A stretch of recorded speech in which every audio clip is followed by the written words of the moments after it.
कक्षा 10वीं के प्रश्नावली 3 के आगे के प्रश्नों को देख लेते हैं। तो प्रश्न क्रमांक 3 है, एक समकोण त्रिभुज पर परिवृत्त की रचना कीजिए। रचे गए वृत्त की त्रिज्या का मान बताइए। ठीक है, तो मान बताना है हमें। यहाँ पे नाम लिख दिया है, नाम नहीं है, वो मान है। ठीक है, तो मान बताना है। तो चलो इसका सॉल्यूशन कैसे करना है मैं आपको सिखाता हूँ, समझाता हूँ। ठीक है, रचना करना है, पर कैसे बनाना है किसी चित्र को और उसकी रचना कैसे करना है, ठीक है, ये पूरा डिसाइड होता है चित्र के ऊपर।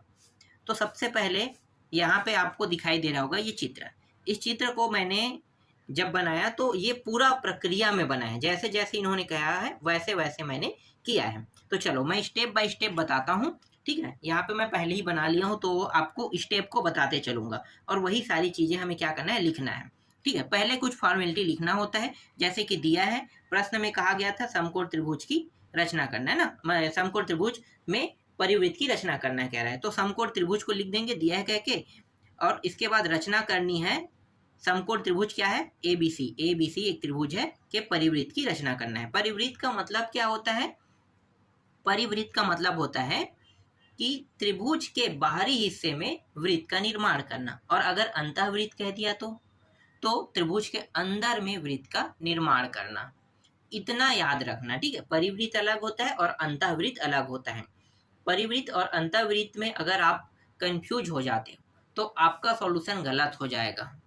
इसलिए आपको ये ध्यान देना है कि परिवृत्त क्या है, अंतःवृत्त क्या है। ये एक परिवृत्त है। परिवृत्त क्यों, क्योंकि ये जो है ये त्रिभुज, देखो त्रिभुज जो है ये वृत्त के अंदर है, मतलब त्रिभुज के बाहरी हिस्से में वृत्त का निर्माण करना ही क्या कहलाता है, परिवृत्त कहलाता है। जैसे कि प्रश्न में कहा गया है कि एक समकोण त्रिभुज लेना है। ठीक है, तो सबसे पहले हम एक समकोण त्रिभुज बना लेते हैं। तो मैंने बनाया कैसे होगा, ठीक है, सिंपल तरीके से आपको पता होगा कैसे बनाते हैं। तो एक समकोण त्रिभुज मैंने स्केल लिया। ठीक है, स्केल लिया, जितना आप लेना चाहते हो, 3 सेंटीमीटर 4 सेंटीमीटर जितना लेना चाहे ले सकते हो। इसके बाद स्केल की सहायता से मैंने खींचा, उसके बाद 90 अंश का यहाँ पे मैंने कोण बना दिया एक किनारे में इस तरह से। ठीक है, 90 अंश का कोण बन गया।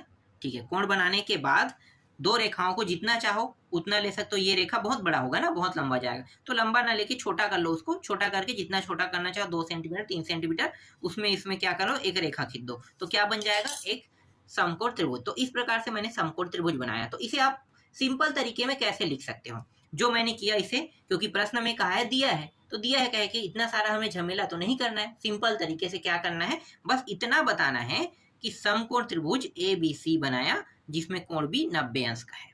बस इतना ही लिखना है, क्योंकि प्रश्न में स्पष्टली कहा है दिया है, जैसे कि मैंने यहाँ पे लिया है दिया है।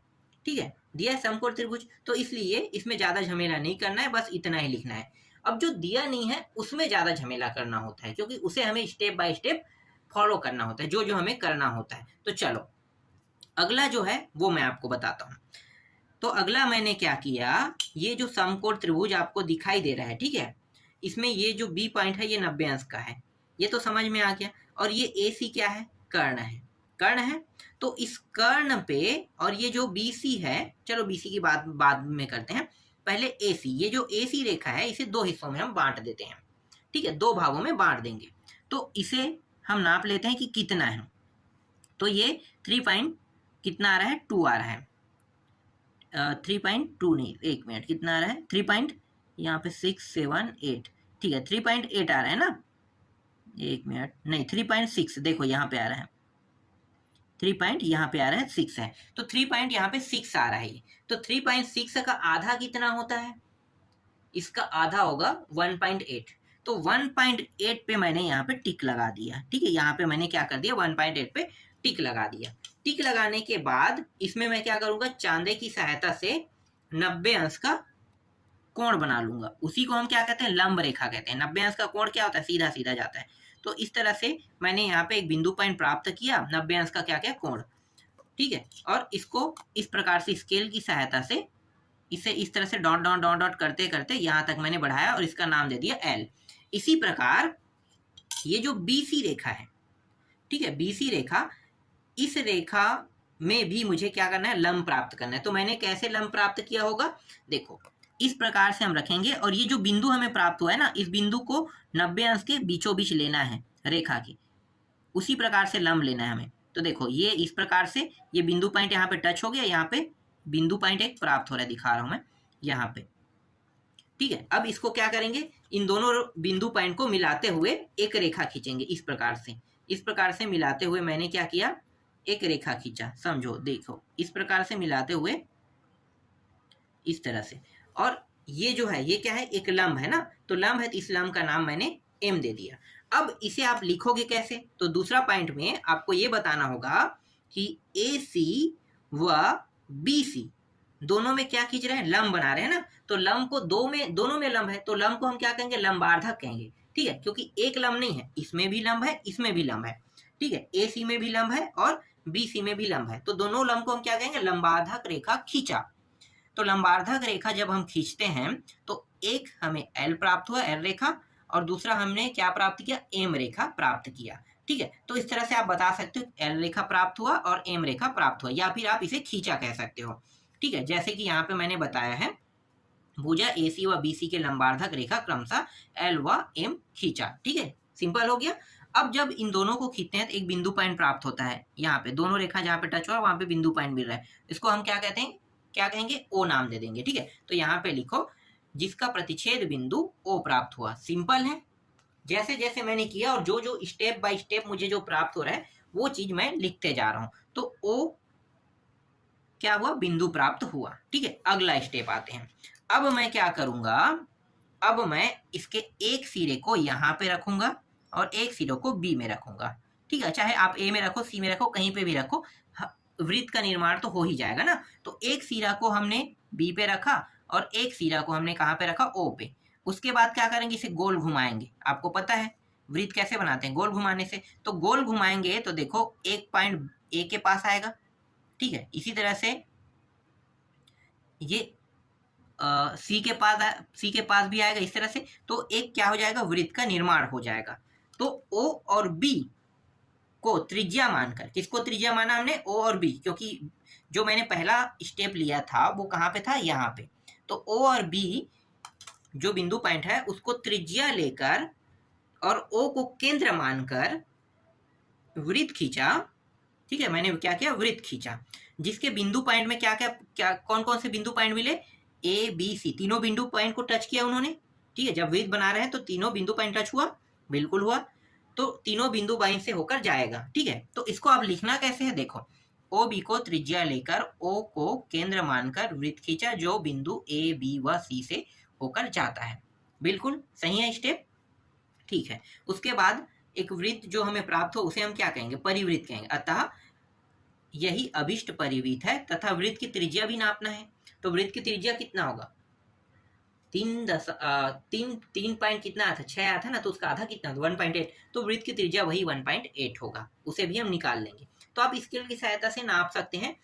ठीक है, तो स्केल की सहायता से जब हमने नापा था तो 1.8 प्राप्त हुआ, तो ये क्या है इसका उत्तर, 1.8। तो वृत्त की त्रिज्या 1.8 प्राप्त हुआ। तो ये समझ में आ गया प्रश्न क्रमांक 3। चलो प्रश्न क्रमांक 4 देखते हैं। ये भी सेम वैसे ही बनेगा जैसा तीसरा है, लेकिन इसमें परिवृत्त नहीं, अंतःवृत्त लेना है। तो चलो पहले मैं प्रश्न को पढ़ लेता हूँ। एक समकोण त्रिभुज पर अंतःवृत्त की रचना कीजिए, रचे गए वृत्त की त्रिज्या का मान बताइए। क्या है, देखो समकोण के यहाँ पे जिक्र किया, प्रश्न में ध्यान देना, एक समकोण त्रिभुज, तो मतलब ये भी क्या है, दिया है, समझो समकोण त्रिभुज यहाँ पे दिया है। और इस बार क्या करना है, अंतःवृत्त बनाना है। मतलब ये जो वृत्त है ये त्रिभुज के अंदर में रहेगा। अंतःवृत्त मतलब त्रिभुज के अंदर में वृत्त का निर्माण करना, अंतःवृत्त। ठीक है, तो अंतःवृत्त समझ में आ गया, परिवृत्त भी समझ में आ गया। इससे पहले वाला परिवृत्त था, अब ये क्या है, अंतःवृत्त है। तो ये दोनों में डिफरेंस आपको पता चल गया होगा। प्रश्न जब भी आएगा तो अंतःवृत्त और परिवृत्त लिखा रहेगा, इसी चीज को आपको फोकस करना है। ठीक है, हर साल इससे प्रश्न आता है अंतःवृत्त और परिवृत्त से। बस इतना याद रखना कि अंतःवृत्त क्या होता है, परिवृत्त क्या होता है, बाकी आपको सॉल्यूशन बहुत आसानी से आप सॉल्यूशन कर सकते हो इसका। तो इस तरह से अंतःवृत्त परिवृत्त बस में ध्यान देना है आपको। ठीक है, इसके बाद क्या है, रचे गए वृत्त की त्रिज्या का मान बताना है। चलो वृत्त बनाते हैं। तो सबसे पहले क्या है, दिया है वाला जो फॉर्मेलिटी वो ले लेते हैं, समकोण त्रिभुज। और इस बार में रचना करनी है। ठीक है, रचना करना है। तो त्रिभुज पी क्यू आर के अंतःवृत्त इस तरह से लिख देना है, और रचना के पद में सेम टू सेम वही लिखना है। समकोण त्रिभुज पी क्यू आर बनाया जिसमें क्यू कितना है, 90 अंश का है। तो चांदे की सहायता से मैंने जैसे जैसे प्रक्रिया किया था आपको पता है कि ये 90 अंश ये ऐसे ही बना होगा, ठीक है। ये 90 अंश है, आप देख सकते हो। तो ये Q जो है 90 अंश है। तो इस प्रकार से ये पूरा सिंपल फॉर्मेलिटी था जो हमने कर दिया। अब हमारा जो चित्र जो है वो कैसे बना होगा, ठीक है, चित्र कैसे बना होगा, चलो इस पे आप चर्चा करते हैं। और वही हमारा क्या है, मेन जो है रचना के पद रहेगा, ठीक है। तो देखो सबसे पहले मैंने क्या किया कि ये जो चांदा है ना, इस चांदे की सहायता से मैंने पता किया कि ये जो Q का तो मुझे पता है आधा कितना होगा, 45 अंश, लेकिन P का कितना आधा होगा, तो इसको मुझे नापना पड़ेगा ना। तो मैंने नापा तो मुझे मिला कि ये 30 अंश का है, ठीक है। कितने अंश का है, 30 अंश का।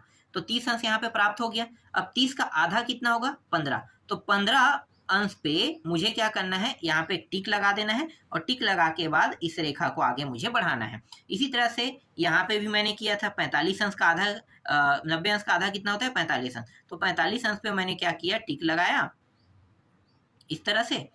देखो यहाँ पे थोड़ा सा गड़बड़ हो गया, थोड़ा सा आगे पीछे हो गया होगा ना, देख लेते हैं। ये 44 45 है, 45 अंश पे लेना था, ठीक है। एक आध अंश का अंतर हो गया, तो इसलिए थोड़ा सा चित्र में डिफरेंस आएगा। बाकी आपको मैं पूरा प्रक्रिया बता रहा हूँ। तो 45 अंश आ गया, तो यहाँ पे मैंने थोड़ा सा गड़बड़ कर दिया है, तो ये 45 में मानना हो, ठीक है। 45, तो 45 पे क्या कर दिया, यहाँ पे टिक लगा के ये भी रेखा मैंने खींच दिया। जब दोनों रेखा जब खींचते हैं तो आपस में जहाँ पे ये क्रॉस कर रहा है उसे हम क्या कहेंगे, प्रतिच्छेदी रेखा कहेंगे। और इस बिंदु पॉइंट का नाम मैं क्या दे दूंगा, ओ दे दूंगा, ठीक है। क्या नाम रख दूंगा इस बिंदु पॉइंट का, ओ। तो ये प्राप्त हो गया वो बिंदु। तो चलो मैं आपको बताता हूं अभी मैंने किया उसको लिखना कैसे है, देखो एक सेकेंड।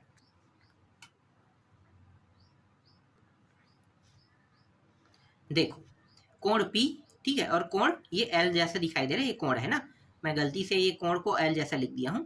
तो कोण P है वह कोण Q है का कोणार्धक, कोणार्धक मतलब उसका आधा, कोण जो है ना कोणार्धक भी बोलते हैं। कोण को हम क्या कहते थे, कोणार्धक, और कोणार्धक मतलब आधा। तो कोण का कोणार्धक, तो जो कोण है उसका हमने क्या किया, आधा किया। जैसे मैंने आपको बताया कि यहाँ पे 30 आया था, इसका 15 कर दिया, और कोण Q को हमने 45 कर दिया। तो कोणार्धक खींचा जो बिंदु O पर काटती है। तो जब हम इन दोनों रेखाओं को मिलाएंगे तो कौन सा बिंदु प्राप्त हुआ, O। तो O पर काटती है, बिल्कुल सही है।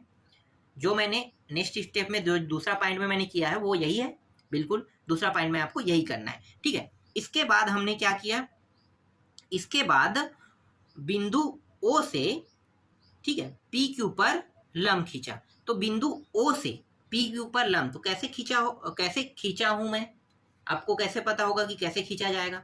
तो देखो यहाँ पे मैंने चांदा रखा किस पे, PQ रेखा पर, लेकिन जो हमारा 90 अंश है वो किस पे आना चाहिए, O बिंदु के सेंटर पर, इस प्रकार से।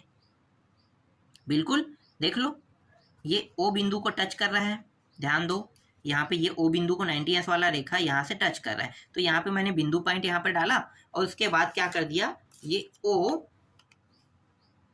और यहाँ पे ऊपर वाला जो रेखा है उसको मिलाया। तो यहाँ पे नीचे तक के मैं ले आता हूँ ना, तो यहाँ पे क्या प्राप्त हो, एम रेखा प्राप्त हुआ। ये क्या है, P और Q का लंब है। PQ का लंब क्या है, एम।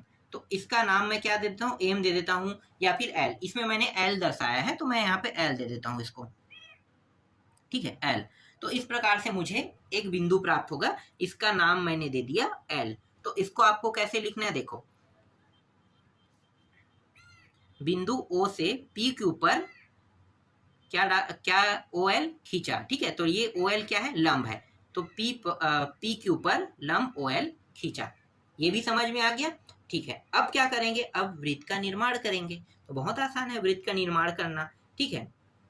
तो OL का त्रिज्या, तो अब क्या करेंगे, OL का त्रिज्या ले लेते हैं। तो त्रिज्या पॉइंट कहाँ पे होगा भाई, देखो OL का जो त्रिज्या होगा वो एल रेखा पूरा यहाँ तक क्या रहा है ना, तो एल रेखा के आधा जो पॉइंट है यहाँ पे और यहाँ पे, ये वाला पॉइंट, ये वाला पॉइंट को क्या करना है, टच कर लें। देखो ये वाला, ठीक है, ये जितना है। अब इसी को क्या करना है, अब घुमा देना है, ये त्रिज्या हो गया। अब इसको इस तरह से घुमाएंगे, इस तरह से, एक सेकेंड, तो इस प्रकार से घुमाने से, ठीक है, इस तरह से घुमाने से हमें क्या प्राप्त हो गया, एक वृत्त प्राप्त हो गया। देखो इस तरह से घुमाने से हमें क्या प्राप्त हो गया, एक वृत्त। और ये जो वृत्त है ये किसके अंदर बना है, ये इस त्रिभुज के अंदर बना है। तो इस प्रकार से त्रिज्या का क्या बोलते हैं, इस प्रकार से वृत्त का निर्माण हुआ है। ठीक है, यहाँ तक समझ में आ गया। तो इसको लिखोगे कैसे, देखो OL का त्रिज्या लेकर O को केंद्र मानकर वृत्त बनाया जो भुजाओं PQ QR RS को स्पर्श करती है। ठीक है, तो इस प्रकार से वृत्त का निर्माण हो, अतः यही अभिष्ट अंतःवृत्त है तथा वृत्त की त्रिज्या। अब वृत्त की त्रिज्या कितनी है हमने तो अभी तक नापा नहीं है, तो नाप लेते हैं भाई कितना होगा, देख लेते हैं। इसमें तो हमने नापा नहीं था ना, तो यहाँ पे देखो तो 1 कितना है 8 है, तो यहाँ भी 1.8 के आसपास आ रहा होगा। एक सेकंड देख लेते हैं, ये 877 है, 1.7 है। ठीक है, तो R का मान क्या होगा, R का मान 1.7 सेंटीमीटर है, और यही इसका क्या है आंसर है। तो जो जो चीज इन्होंने पूछा था इस प्रश्न में वो सारी चीजें हमने बता दिया। बाकी प्रश्न मैं नेक्स्ट वीडियो में आपको बताऊंगा।